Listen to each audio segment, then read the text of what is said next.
বিসমিল্লাহির রহমানির রহিম। গণতন্ত্র চাই স্কুল অ্যান্ড কলেজের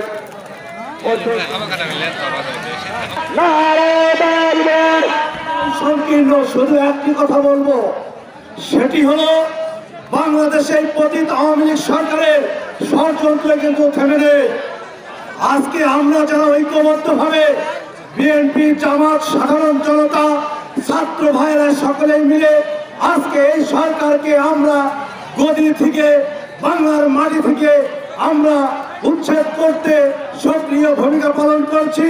আমাদের মধ্যে ঐক্যের ফাটল তৈরি করার জন্য নানানবিধ ষড়যন্ত্র করছে।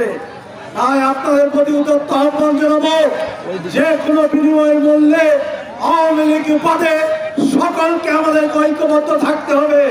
কারণ আমাদের নেতা জনাব তারেক রহমান বলেছে যে এই দলই সংখ্যা ও গরিষ্ঠ অনুযায়ী সরকার গঠন করবে। আমরা সকল দলের সংসদ সদস্যকে নিয়ে আমরা জাতীয় সরকার গঠন করব।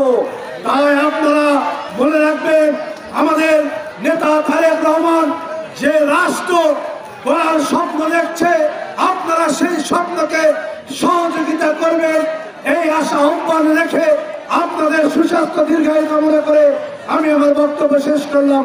আসসালামু আলাইকুম।